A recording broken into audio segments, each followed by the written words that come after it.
Listen to those sweet sounds. And let's add custom sound and a custom block sound type to Minecraft. 121 Minecraft modding course is available down below, with over 11 hours of content covering everything from the basics all the way to block entities and custom mobs. Alright, my friends, we're back and tell everyone more, and in this tutorial we're going to be adding a custom sound and a custom sound block group, or block sound group rather, to our Minecraft mod over here, and it's going to be very interesting indeed. So overall, a custom sound is really actually fairly straightforward to add. However, as is per usual with Minecraft modding over here, there are like 2 or 3 caveats that are sometimes a little bit weird to basically keep in mind. So first of all, in our tutorial mod package, we're going to right click new package called sound. And there we need a singular Java class, which is going to be the ModSounds class.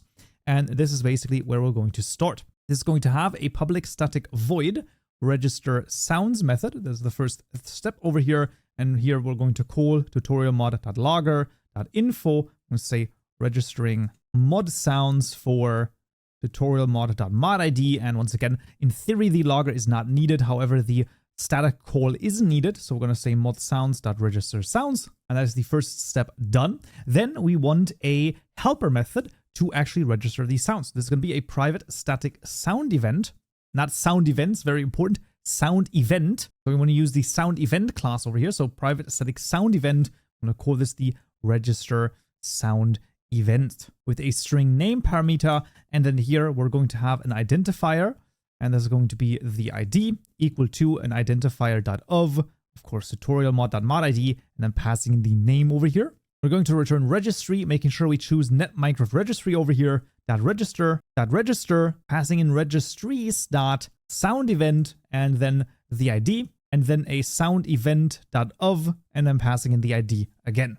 And that is the helper method done. And what we can now do is start to actually, well, register those events. So we're going to have a public static final sound event. Once again, sound event, very important, chisel_use, and that's going to be equal to the register sound event method, and the name here is going to be chisel_use as well. That's the singular sound that we're going to have, and then we'll also have a break, step, place, hit, and fall sound for our magic block, and those are going to be added here as well. So we're going to have a magic_block_break. Of course, we're going to change the name here as well, magic_block_break. We're going to duplicate this 4 additional times. I'm going to add the step over here. Of course, making sure that we change the name both in the field as well as in the string. It's going to be the place over here. It's going to be quite important that we have all of this done correctly. That's going to be the place. There we go. Then we're going to have the hit sound and the hit sound here as well. And then last but certainly least, the fall sound, because the fall sound is very strange in my opinion, but that's going to be okay. When we have this, we need to bundle those 5 sounds up into a block sound group. That is very straightforward. That is just a public static final block sound group. And there's going to be the magic_block_sounds equal to a new block sound group with a volume and a pitch of 1 each. And then we can literally just go through. So add the break, then the step, then the place. This is correct. Then we want the hit, and lastly the fall. So we already have them in the correct order. And with that, the ModSounds class is actually completely done. We don't need to change anything over here anymore. Let's start with the magic sound blocks over here. So how can we use the sound group? It is super freaking simple. We simply go to our ModBlocks class, to the magic block, and in the abstract block settings, we simply are going to call the sounds method over here, modsounds.magicBlockSounds, and that's it. Now our custom sounds are going to be used for the magic block.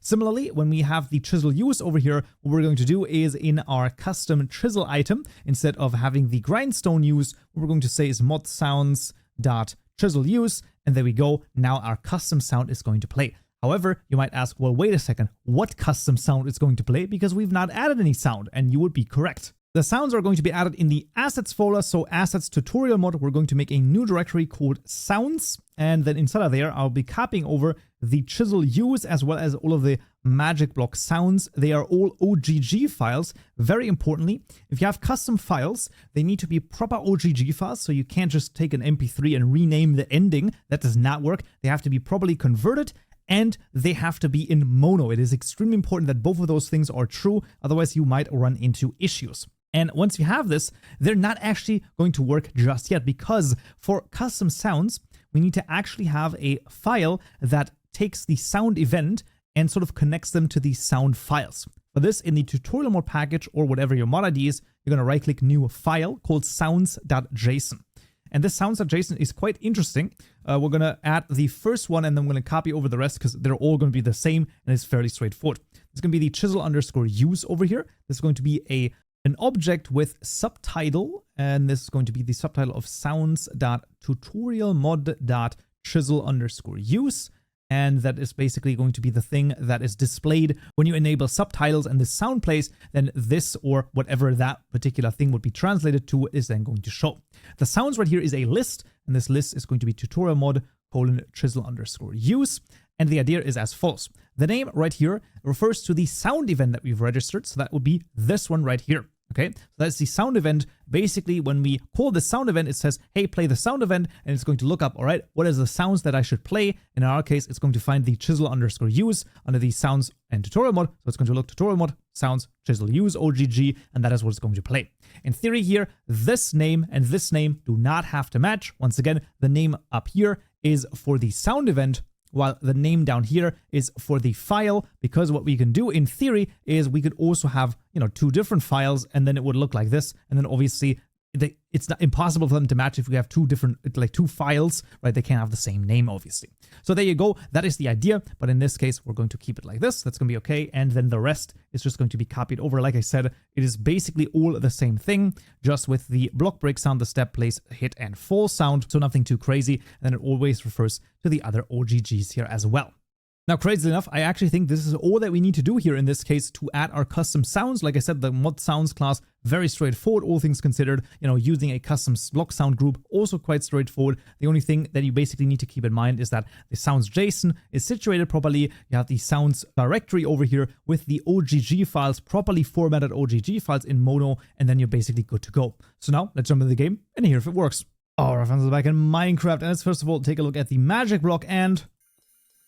absolutely, let's just crank up the volume over here. So that is definitely a different sound over here when I basically set it down. If I walk over it, abso-freaking-lutely, that all works. If I were to hit it, so that's going to be in survival. This might get on your nerves, but it is definitely a different sound. And if I were to fall on it, that only works when I get into like survivor mode, and you will hear the leg breaking sound as well. However, we will hear like a sort of a twing in the background. And absolutely, there was definitely something there. If I use the chisel, I can tell you that is a different sound that we had previously. Absolutely amazing. And that is custom sounds added to our Minecraft mod. Awesome. As per usual, all of the code as well as downloads for the sounds is available down below. But that's going to be it for this tutorial right here. Next time in this video, we'll continue by adding a custom music disc. Hope to see you there.